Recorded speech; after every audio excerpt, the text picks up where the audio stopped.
大家介绍一下我的作品。好，我的作品，主要的艺术风格是我们继承了传统几千年中国的唐宋元这种，以诗情画意为主画的这种中国画的这种风格。同时呢，我又吸收了欧洲的一些色彩印象派、野兽派的一些结合，组合到自己的这一派独特的风格啊。我现在向大家开始介绍每幅作品啊，谢谢。这幅作品叫《鸿运当头》。鸿运当头，这个作品本身是表现的唐宋时代的诗意、古树意境，但是呢，又用印象派的这种思想画出了这种红色的山。最终的主题创作还是我们东方的这种吉祥的这种思想，鸿运当头嘛。希望今天各位到这里来的贵宾都鸿运当头啊，带来鸿运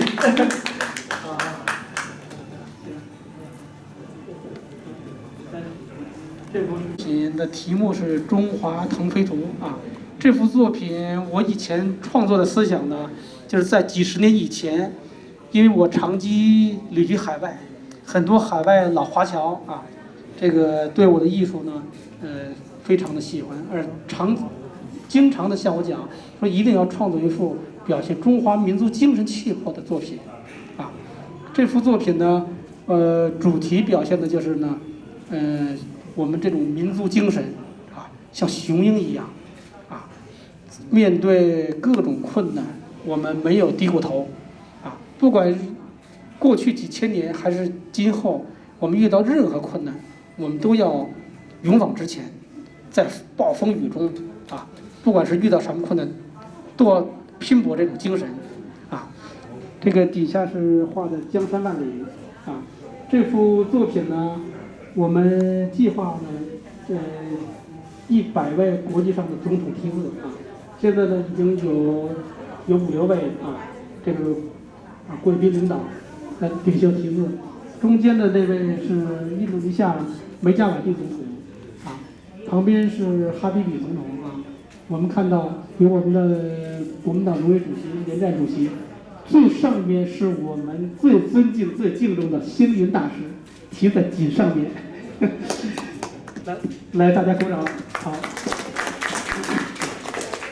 在星云大师旁边题字的是。大陆的中国佛教协会的主席一成大法师当然还有很多好，长时间构思，我为了谨慎起见，我跟北京故宫博物院的一个很好的一个林小安专家他是中国甲骨文专家，我们研究。一致认为大师开创的佛光山太伟大了，所以我们要用中国最古老的文字甲骨文，3600年以前，甲骨文就是最早我们的先人把字刻在乌龟还有母骨的背上刻出的字，也叫象形字我们用这种最古老的文字写成佛光山，表示对我们大师开创的这个佛光山的这个伟大胜利表示敬意刚才我们的如常馆长在台上讲了这幅作品的介绍，我想他讲的比我讲的还要准确。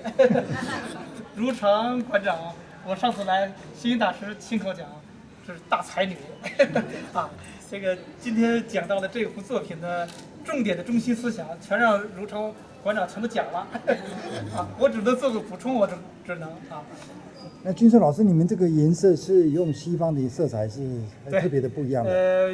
既有东方的色彩中国画的色彩，原料呢，也有西方的色彩，色料呢，有丙烯色彩也有一些西方的颜色这幅作品我们主题就是突出佛光普照，金色荷塘，表现大师开创佛光圣地这个和星云大师对星云大师崇敬这种之情我们创作的这幅因为大师常讲因果观啊，人间佛教，因为大师开创的人间佛教，这是千古以来最伟大的人间佛教啊。而且这个因果观，所以我这幅作品呢，我领会大师的思想啊，多画了一些果实。有原因就叫有成果嘛，要有成果。既画了春天的小的荷叶，小荷才露尖尖角，也画了一些夏天的盛荷，更画了一些这个丰收的这个莲果啊，主要是表现用佛家的这种思想境界，用皇家的技法啊，加上中西结合的这种色彩，最后表现一种非常光明正大、富贵吉祥的这种感觉。就是以西方的这个绘画的手法来做东方的画就对了。以我们东方的思想为主，借助西方的一些色彩，啊，这样表现得更为完美。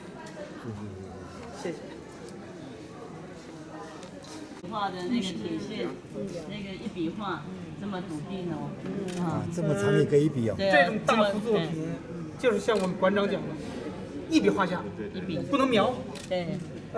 每一笔都是这种像拿斧子砍一样的这种气质，力透纸背，全画一口气画下来，非常绝对，这个很难，因为画错笔呢，整个构图就不一样。那手要够长啊。也是画了很多幅，最后找到最好的一幅，捐献给星云大师。不是每幅都可以画到这样的水平。不是这个在中间你怎么画？他一笔这样画下来，这样。一笔。对啊，而且这个笔还有生命力哦。对，它还有生命力啊。生命力。它还是活着的。追求力量、音乐感、运动感，还有骨气和力度。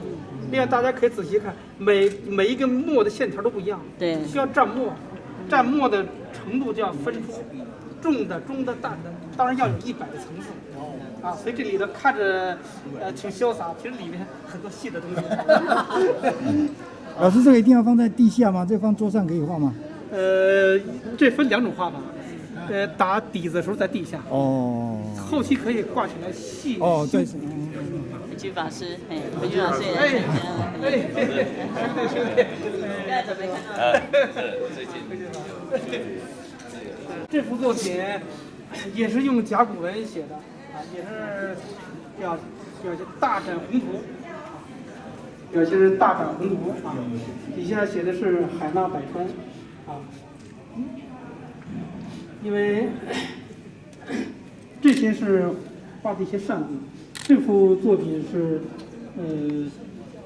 也是与佛有缘啊，因为你看啊，年年有余嘛，2条活灵活现的鲶鱼，借助这个谐音嘛，年年有余啊，他们也在追这个莲花啊，莲花，这幅是双寿啊，希望就是我们的人生啊都是双寿啊。这幅是雄鹰，表现的是搏击万里啊。这幅也是雨后啊，2条鲶鱼在荷花的这个游曳。年年有余，对不对？我这么画，这么倒飞啊，表现的是鹏程万里，江山万里啊，这个追求一种自由嘛。净自由，把雄鹰啊和几种猛禽结合起来，画出心目中的这种鲲鹏。我把这个鲲鹏的雄的翅膀给拉长了，因为它要一击9万里嘛，就要把翅膀加大，才能够一飞9万里。真正的鹰可能小一点，必须我们要变形，把它的优点突出，把它缺点去掉。那这样能够飞了。啊，对。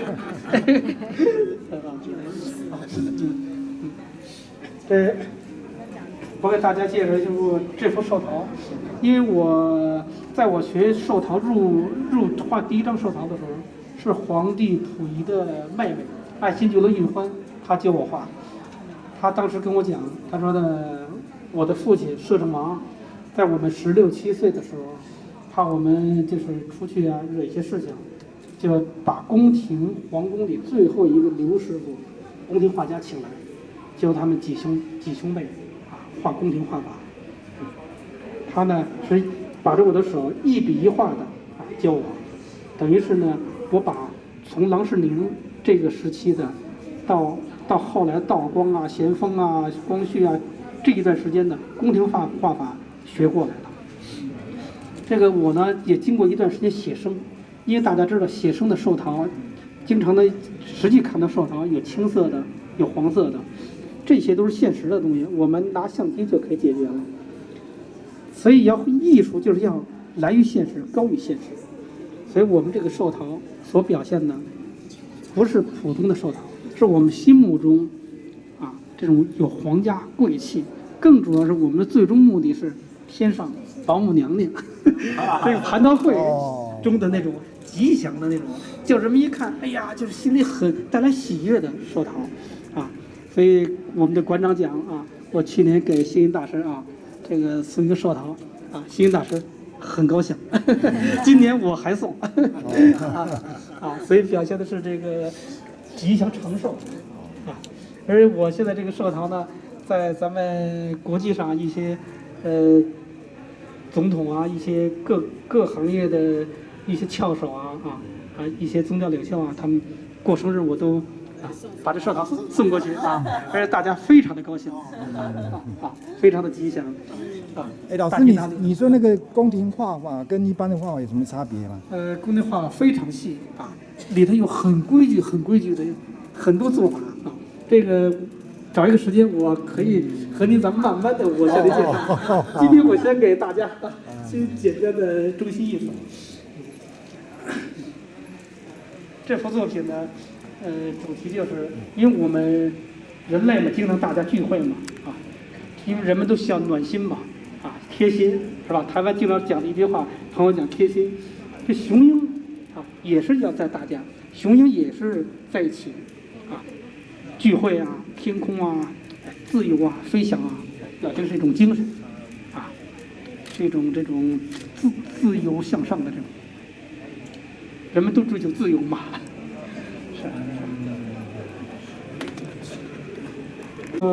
作品是我在欧洲学习绘画之后呢，一些思想的转变。这幅作品的主题就是月光和地球。因为我呢这样的作品我一共画了300多幅，今天拿了一幅有代表性的在这里展一下，大家可以把眼睛这眯起来看一下，就感到了月光的那个月球上的光照到我们地球上的夜色的一种神秘感。也是追求宇宙的一种神魂嘛。眼睛要眯着看的。对，亮亮的、神秘的。这个有8大。这个我们的馆长讲的太准确了，8大。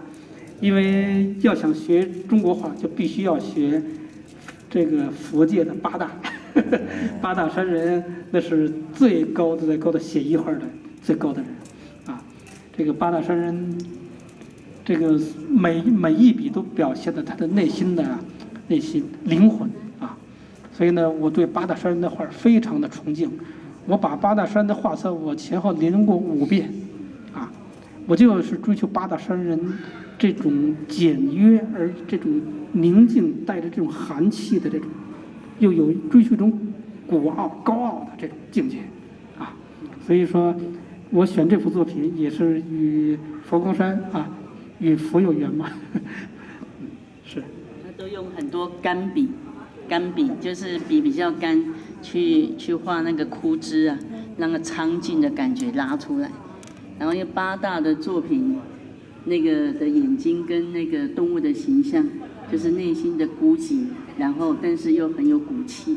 然后他选老松，所以他的画面呢，石头跟老松呢产生了平衡，然后上下的松枝产生了平衡，所以它上面平衡，下面也平衡，中间也平衡，所以画面垂直也平衡，这样也平衡，所以构图很不容易，很难。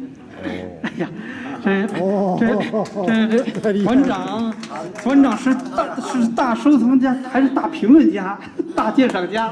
哎呀，太感谢了，这讲的真是入木三分，太棒了。这幅金色荷塘这个这幅画呢突破了传统，因为传统中国画呢一般不画背景颜色，啊，这幅画呢为了突出这种境界，表现的这种金色荷塘，和谐社会啊，但是呢又在阳光啊正午之中，啊这种生机勃勃，啊而且呢也是在啊秋天硕果累累，就在这么一个刹那的这种感觉，因为我长期在荷塘写生观察，啊，所以这种感觉也是突然的，啊看到了，再加上自己心灵追求的这些，啊，所以我创作出这幅作品，这幅金色荷塘，也叫阳光普照金色荷塘，只是宣纸，这是半生半熟的宣纸，对，所以做了一些技术的啊，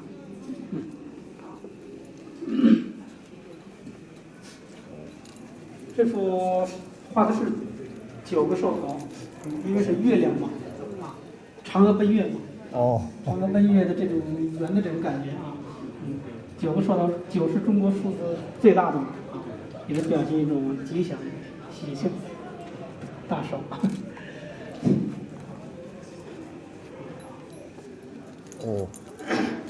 这幅作品表现的是秋天都熟透了，啊，一切都醉了，因为人醉，大自然也醉。经过春天、夏天、风雨啊、阳光啊，哎，在这种都沉醉的这种美好的景色，啊，2只鱼鹰享受这种大自然的美景，啊，就是追求这种巧妙的这种情趣。您看这些叶子，我喜欢画荷花，这个叶子都画干了。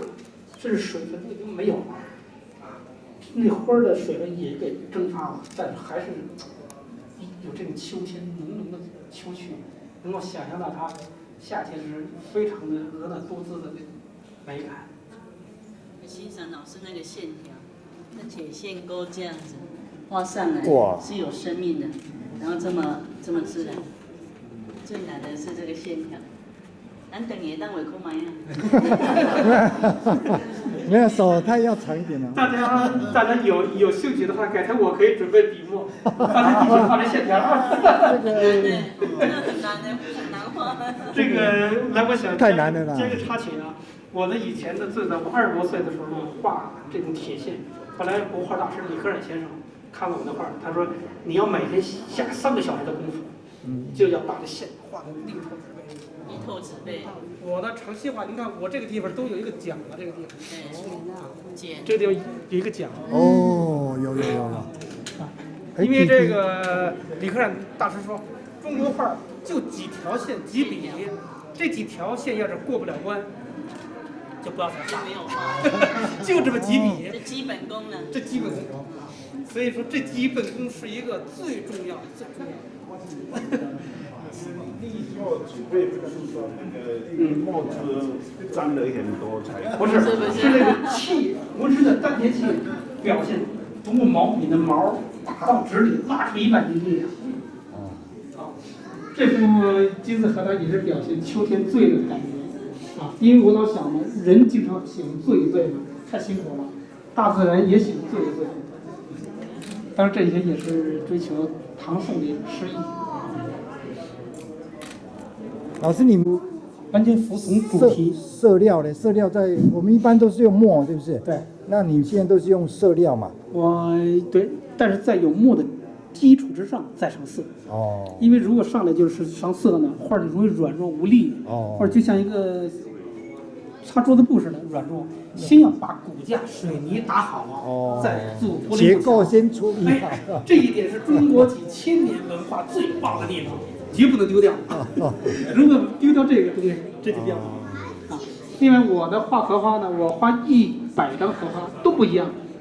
我喜欢春天的、夏天的、秋天的、早上的、中午的、晚上的，甚至下完雨后的。这幅是下完雨之后，雨刚停，阳光刚刚出来那种湿气、潮气的那种感觉，就把那种感觉就给捕捉住。因为传统的中国画呢，可能就是用墨。直接就是画，可能会给人感觉一种千篇一律的感觉。因为我呢吸收了一些西方印象派的思想，就是把某一个时刻的印象给它定住，之后再用传统的这种笔墨结合这种画法，追求是一种创新。我画的意思是万寿嘛，我这个画树干的方法是用唐宋的这种枯笔加上八大山人的这种简笔啊，之后呢寿桃呢是用宫廷这种画法啊，画的比较立体一些啊，再加上这种长寿的石，追求3000年结果实嘛，长寿啊。因为大画呢不是很好画啊。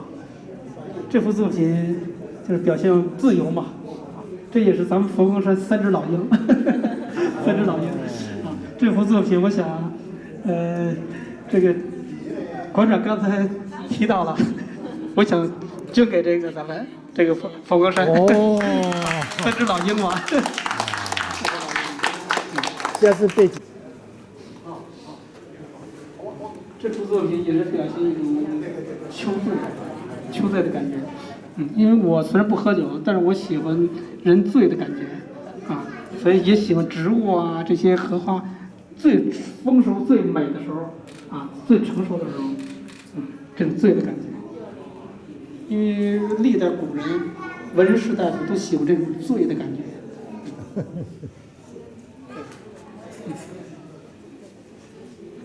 哦，这个就是我们这个主题。这幅也是表现一种富贵皇家的气派啊。这幅作品我为什么带来呢？因为最早我画寿桃的最早的构图就是爱新觉罗溥仪的妹妹，她最早教会我画的是这种构图，因为我非常怀念她，所以我这幅作品最早的画稿是出自慈禧太后。慈禧太后她曾经让别的画家画代笔，之后写成慈禧太后。这个构图我是用这种构图这种感觉，表现这个寿桃的长寿吉祥。表现的是早上晨曦那种雨后，荷花在雾中，突然有一股风来，使这些荷条摇叶啊叶子，叶子跟这个果实啊，因为我经常在这个荷塘旁观察，有时候风一来，就会听到很好的音乐，既有这个果实里边的响，还有果实跟叶子条之间的晃，这是一个很好交响曲。每次大风来的时候，这荷塘就唰唰的响，有各种声音，很丰富啊，所以我就要把这种感觉给记录下来。有道理，有道理。这幅作品也是表现抽象跟印象派的一种画法，黄天嘛，因为人们都是经常喜欢青色的天呀、蓝天呀因为我在梦中梦到这种黄色的天很多画都是梦中的感觉表现出来。作品是传统的青玉山水因为我呢有系统的把宋元的青玉山水我临摹了很多年，这幅是我在基础之上的我进行一些改进尝试，表现的这种江山万里轻舟已过万重山这种感觉。这个很少看到了，这种青山。对。这幅作品呢，因为比较庄严我画的是西藏的天鸠因为这个天鸠在西藏是神圣的我这幅画表现的就是这种有灵魂灵感的这种灵鸠，随时随地它虽然没有展翅奋飞，但是它在动，它在有巨大的精神。你看它的眼神，它动作彼此呼应，就好像随时随地都可以一飞9万里也非常庞大，气度很大，力量。感谢馆长因为这种画法也是用传统的纯水墨，表现的一种力度。画这种这个鸠最难就是老师用墨晕用染出那个鸠是有肉的，肉上面长毛，毛呢怎么看到它的层次就浓淡，然后它的那个湿笔跟枯笔不断的堆叠，那它那个脚站着是有力量的，哦，所以他是活着的，然后包含他的一个眼神，所以这个很难。我们看很简单，但是单蹬一铁毛笔就说有空吗呀，画不出来一个形啊，没有力量。它是肉里面有骨，骨里面有力，这个是最难。很棒的作品，这作品很棒。这个馆长讲的是太好了啊！这个馆长把我这些技巧啊，全都给讲出来了啊！是因为一幅作品，这叫中国画叫写意画，拿起毛笔快速的写，看似简单大气，其实里面很多东西。像馆长说的，里面有骨头、有肉、有毛，这一笔下去不是就一笔，既要表现骨头和毛，还有肉，还要整个统一。同时，这里面要分很多墨的层次，因为人们的感觉墨是黑色的，我们要画出几十个层次来，啊，这些事情都要事先在头脑就装好了，在画的过程中呢，有可能还看运气，啊，有时候可能都画好了3、4只，最后一只没画好，这张画也要去掉了，这是所以出一张好的作品也是不容易，啊，这是哇。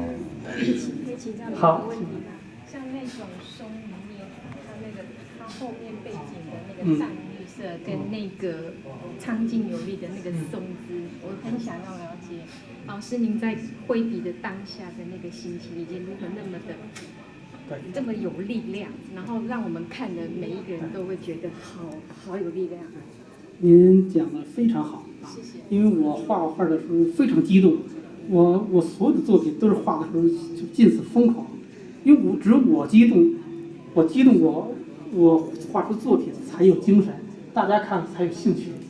如果我要是画画的时候都软弱无力，都在发困，看画的人也发困，啊，情绪激情，全身心的投入。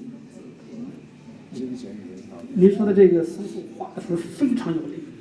甚至我把一些毛笔都给画完这个松树，我这笔就残了，报废啊，基本报废了啊，因为要把这个毛啊使劲碾进去，把这1万斤的力量都要打到纸里头，因为每一笔都这么认真，到全部的画，到整体布局气魄，最后才大。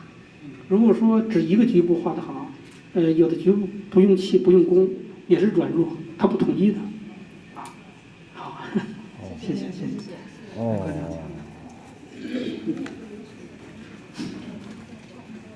这幅作品大家看是丙寅年，当时这幅作品丙寅年虎年，当时我是20多岁，20多岁，当时我就是临摹了研究8大山人的画呢，我已经入了迷了，啊，之后呢，我想呢，就是怎么能走出自己的风格。我就去选了一些秋天的这些瓜，因为在台湾这边呢，他体会不到北方的那种狂风那种凛冽，就在一夜之间叶子就没有了，全都吹掉了啊，只剩下这些瓜，而且随着这个狂风啊，这些瓜都在动，哎呀，这个条也美，瓜也动，真是叫人激动，这真是秋天熟透了，哎，我就赶快画出这幅作品啊，另外用这种铁线的这种。铁藤，追求这种枯木这苦味的艺术，啊，20几岁就画，20几岁画的，对，哇，40几年了，哇，好，老师年轻的已经40几年了。因为我现在介绍这个，我先介绍一下这个两边的对联吧。啊，远瞻长空万里雄心壮，人们远瞻长空万里，才有雄心嘛。览辽阔江山，大展宏图，这是我们每一位人心里的一种澎湃豪迈。所以这幅作品呢，虽然是2只雄鹰，但是也表现的是人的这种精神灵魂，站在巨石上看着江山万里，啊，大展宏图嘛。篆字最难写，老师需要的篆字写篆字是最。那个馆长说的是，篆字它需要一笔啊，而这个大的篆字不好写。哦，真的很大。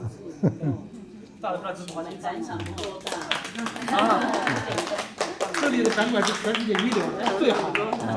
我们馆长也是一流的。